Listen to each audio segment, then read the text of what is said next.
இப்ப புதுசா ஒண்ணு பண்ணிருக்காங்க. பழனியில ஒரு டிஎஸ்பி, ஒரு இன்ஸ்பெக்டர். இப்ப போட்டுட்டு அவர் என்ன சொல்றாருன்னா, உங்களுக்கு தெரியும் என்னை கைது செஞ்சது எல்லாமே பண்ணது தெரியும். ஒரு 26 கேஸ் இங்க இருக்கிறது மட்டும், அதாவது அடிவாரத்தில் இருக்கக்கூடிய கேஸ், பழனியில கேஸ் ஒரு 26 கேஸ போட்டு என்னைய ரவுடி லிஸ்ட்ல சேர்த்தி என்னைய ரவுடி ஆக்கி இங்க ரிமாண்ட் பண்ணி ராமநாதபுரத்துக்கு தாட்டி விட்டார். நான் இந்த பொதுக்கூட்டத்து மூலமாவே சொல்றேன், நீ கனகராஜ அண்டர் எஸ்டிமேட் பண்ற. 35 வருடங்களாக தேசை பணியாற்றிக் கொண்டிருக்கின்றேன். 35 வருடங்களாக. இதுக்கெல்லாம் பயந்தா அரசியல் செய்ய முடியுமா? இதுக்கெல்லாம் பயந்தா அரசியல் செய்ய முடியுமா? நான் பயந்துருவேன் நீ நினைக்கிறியா? நான் இப்பொழுதும் சொல்லுகிறேன், நான் RSS மாணவன். 35 வருடங்களாக நான் RSS ஒரு சுயம் சேவகன். என்னுடைய மிரட்டலுக்கெல்லாம் ஒருபோது பயமான நேரடியாக இந்த இதெல்லாம் சவால் விடுறேன். நாளைக்கு கூட 10 கேஸ் படி. ரெண்டாவது இன்னொன்னு, ராமநாதபுரம் நீ கோர்ட்டுக்கு கொண்டு போனாலும் அங்க என் பாரதிய ஜனதா கட்சியினுடைய தலைவர்களும் தொண்டர்களும் 100 பேர் வரவேற்க காத்திருந்தா. நீ அடுத்து என்னை ரிமாண்ட் பண்ணி டெல்லி கொண்டு போனாலும் என் பாரதிய ஜனதா கட்சிக்கார தொண்டு அங்க இருப்பான். நீ என்னை ஒன்னும் பண்ண முடியாது. இதுக்கெல்லாம் நான் பயப்படுற ஆளும் இல்லை. இது மாதிரி பல வழக்குகளை பார்த்துட்டு, பல ஜெயில்களை பார்த்துட்டு தான் இந்த நான் வந்திருக்கேன். நீ என்னை ரவுடி கேஸ் போட்டாலும் சரி, குண்டாசுல தூக்கி உள்ள வச்சாலும் சரி, மக்களுக்கான குரல் கொடுக்கக்கூடிய என்னுடைய போராட்டத்தில் ஒருபோதும் பின்வாங்க போவதில்லை. இது எம்பெருமான் பழனி ஆண்டவன் மீது சத்தியம். அன்பு சகோதரர்களே, அதே போல பழனியிலிருந்து கொடைக்கானலுக்கு மத்திய அரசாங்கம், நம்முடைய மோடி அவர்கள், பாரதத்தினுடைய பிரதமர் நரேந்திர தாஸ் மோடி அவர்கள் அங்கே உங்களுக்கு சொன்னார், ரோப்கார் திட்டத்தை செயல்படுத்துவதற்கு அனுமதி கொடுத்திருக்கிறார். ஆனால் இதுவரை இந்த அரசாங்கம் செயல்படுத்துவதற்கான எந்த வேலையும் இவர்கள் செய்யாமல் இருக்கிறார்கள். அதே போல நிறைய ஆரம்ப சுகாதார நிலையம் இருக்கு. நம்மதுல நிறைய பேர் சொன்னாங்க, எங்க ஊருக்கு ஒரு ஆரம்ப சுகாதார நிலையம் கொடுங்க, எங்க ஊருக்கு ஒரு ஆரம்ப சுகாதார நிலையம் கொடுங்கன்னு கேட்டாங்க. நான் கேட்கிறேன், நீ புதுசா கொடுக்கறது இருக்கட்டும், முதல்ல இருக்கிற ஆரம்ப சுகாதார நிலையம் டாக்டர் நர்சிங் போட்டு விடுங்க ஐயா. ஒருத்தருமே இல்லைங்கிறாங்க. வெறும் பில்டிங்ல எப்படி போய் பண்ண முடியும்? அதே போல மேல்மலை கீழ்மலை கிராமங்களுக்கு அத்தனைக்கும் சொன்னார், நான் எம்எல்ஏவாக வெற்றி பெற்று விட்டால் நான் படிப்பது அத்தனையும் 2021 இந்த சட்டமன்ற தேர்தலுடைய எம்எல்ஏவாக ஜெயிச்ச செந்தில்குமார் அவர்கள் கொடுத்த தேர்தல் வாக்குறுதியை மட்டும் நான் பேசிக் கொண்டிருக்கின்றேன். அவர் சொன்னார், எழில் கொஞ்சம் கொடைக்கானல்ல 24 மணி நேரமும் தடையில்லாத மின்சாரம் கொடுப்பேன் என்று சொன்னார். செய்தாரா? நான் எம்எல்ஏவுக்கு நினைவுபடுத்தியிருக்கிறேன், அங்குள்ள மக்களும் உங்களுக்கு ஓட்டு போட்ட குடிமக்கள் தான். 15 நாட்களுக்கு கரண்ட் வராத அளவுக்கு சென்று கொண்டிருக்கின்றது. செல்போனுக்கு சார்ஜ் போட்டு பேச முடியாத அளவுக்கு அங்கு சென்று கொண்டிருக்கின்றது. இவ்வளவு மோசடிகள் செய்து கொண்டிருக்கின்றார். அதே போல பழனி இன்னும் நிறைய நேரம் இல்லை. அவர் சொன்னதெல்லாம் எடுத்து போடுற மாதிரி இருந்தா தேர்தலே வந்து படிச்சு முடிக்கிற மாதிரி. அதே மாதிரி இந்த ஆயக்குடி பேரூராட்சி பழனிக்கு வர்றேன். எந்த தேர்தல் நடந்தாலும் நான் கேட்கிறேன், உண்மையாலுமே ஆயக்குடிக்காரங்களுக்கு வெக்கம்னே கிடையாதா? உங்களை கேட்கல, அங்க இருக்கிறவங்க எப்ப தேர்தல் வந்தாலும் சரி, ஆயக்குடியில திராவிட முன்னேற்ற கழகம் 5000 8000 வாக்குகள் ரீடிங் போயிட்டே இருக்கு. ஆனா 3 தேர்தலுக்கும் இந்த செந்தில்குமார் ஒரு தேர்தல் வாக்குறுதி கொடுத்தார். எல்லாரும் இந்த ஆயக்குடியில் இருக்கிற கொய்யா, இப்ப நம்ம எம்எல்ஏ ஆரம்பிச்ச கொய்யா ஃபேக்டரியில ஜூஸ் சாப்பிட்டிருக்கீங்களா? இல்லையா? 15 வருடங்களாக சொல்லிக் கொண்டிருக்கின்றார், இங்கு ஒரு தொழிற்சாலையை கொண்டு வருவேன் என்று.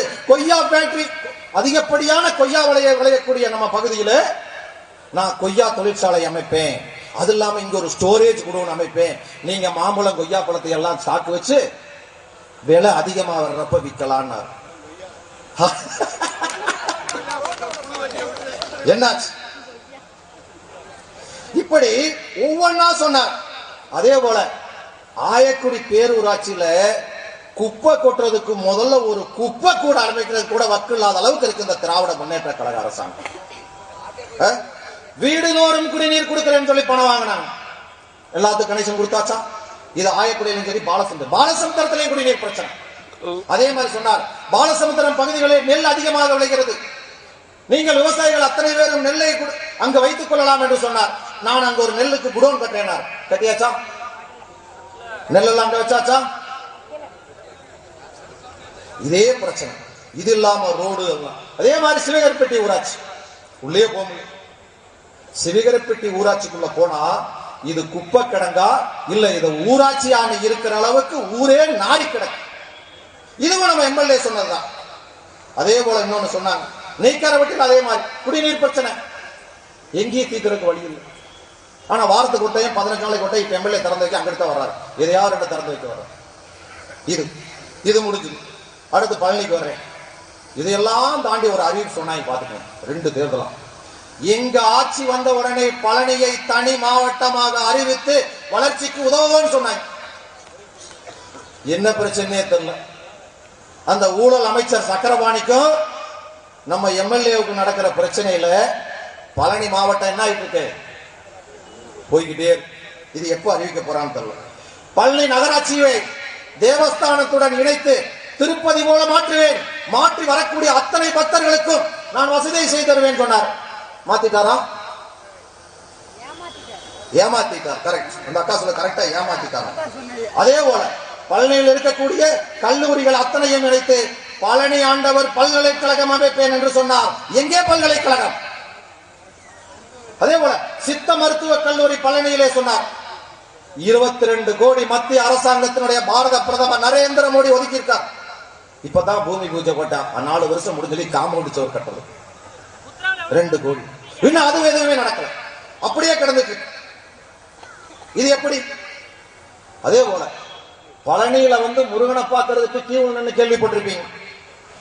இப்ப பழனிக்குள்ள நுழைஞ்சாலே கீவல் நிக்கணும் 1 மணி நேரம். எங்க நிக்கணும்? புதுத்தாராபுரம் ரோடுல எந்த வண்டி வந்தாலும் அங்க ரோடு 1 மணி நேரம் நிக்க வேண்டியதா இருக்கு. ரயில்வே கேட் போட்டான். இவன் ஒரு பொய் சொல்லிட்டான். என்னன்னா, நாங்க ரோடு ஓடுறதுக்கு எல்லாம் தயாருங்க, மத்திய அரசாங்கம் அனுமதி தரலங்க. நானும் போய் நம்ம ரயில்வேல எல்லாத்தையும் கேட்டா, ஏங்க நாங்க எப்பவோ கொடுத்துட்டோங்க, இவன் ரோடு பாடாதுக்கு எங்களை ஏங்க கேட்கிறாங்க. எம்எல்ஏ சொன்னார், புதுத்தாராபுரம் ரோட்டிலே மேம்பாலம் அமைப்பேனார். எங்க மேம்பாலம்? மேம்பாலம் எங்க?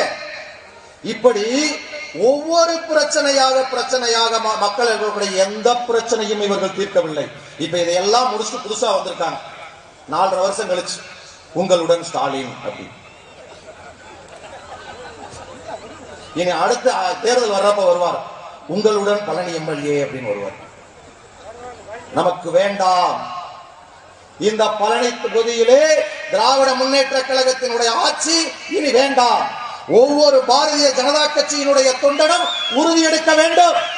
திராவிட முன்னேற்ற கழகத்தினுடைய ஆட்சி எம்பெருமான் பழனி ஆண்டவருடைய புண்ணிய பூமியிலிருந்து முடித்து வைக்கப்பட்டது என்கின்ற உறுதிமொழியினை இங்கே வந்திருக்கின்ற ஒவ்வொரு பாரதிய ஜனதா கட்சிக்காரன் எடுக்க வேண்டும். ஒன்றை மட்டும் யோசித்துள்ள வேண்டும், மற்ற தொகுதி வேறு, இந்த தொகுதி வேறு. ஒரு வருடத்திற்கு பாரதிய ஜனதா கட்சி பழனி சட்டமன்ற தொகுதியினுடைய பாரதிய ஜனதா கட்சி வெற்றி பெற்று இங்கு இருக்கக்கூடிய ஒரு நபர் நாளை சட்டமன்ற உறுப்பினராக தேர்ந்தெடுக்கப்பட்டால் யாருக்கும் கிடைக்காத ஒரு வாய்ப்பு இங்கு கிடைக்கிறது. கொடைக்கானலே வருடம் வரக்கூடிய சுமார் 30 to 50 லட்சம் சுற்றுலா பயணிகளுக்கு தேவையான அனைத்து வசதிகளையும் இங்கு இருக்கக்கூடிய சட்டமன்ற உறுப்பினரால் செய்து தர முடியும். அதே போல எம்பெருமான் பழனி ஆண்டவனை தரிசிக்க வரக்கூடிய 1 கோடிக்கு மேற்பட்ட பக்தர்களுக்கு என்னென்ன தேவையோ அத்தனையும் எடுத்து தரப்படும்.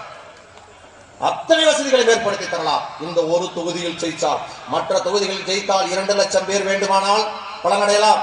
ஆனால் பழனி சட்டமன்ற தொகுதியிலே பாரதிய ஜனதா கட்சி ஜெயித்தால் 2 கோடி பேருக்கு சேவை செய்கின்ற வாய்ப்பினை எம்பெருமான் முருகன் அருள்வான். அதற்காக நாம் அத்தனை பேரும் உழைக்க வேண்டும்.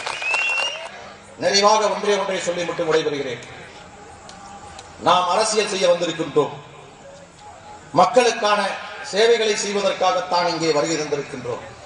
நான் சொன்னது போல இந்த புண்ணிய பூமியிலே இது முருகனுடைய புண்ணிய பூமி. பழனியில் அருள்மிகு தண்டாயுதபாணி சுவாமி, திருஆவினன்குடி முருகன் கோயில், பூம்பாறையிலே குழந்தை வேலப்பர் கோயில், மன்னவனூர் கூம்பூர் சுயம்பு வேலப்பர் கோயில், வில்பட்டி பட்டி வேலப்பர் கோயில், குறிஞ்சி ஆண்டவர் கோயில், தாண்டிக்குடி பாலமுருகன் கோயில், அடுக்கம் கல்யாணராமன் கோயில், இப்படி 100க்கும் மேற்பட்ட முருகன் கோயில்களை கொண்ட ஒரே தொகுதி பழனி சட்டமன்ற தொகுதி. இத்தனை முருகன் அரசாளுகின்ற பூமியிலே இந்து சமுதாயத்திற்கு எதிராகவும் இந்துக்களினுடைய கலாச்சாரத்தையும் பண்பாட்டையும் கேவலப்படுத்துகின்ற இந்து சனாதானத்தை கொசுவோடு ஒப்பிட்டு பேசி சனாதன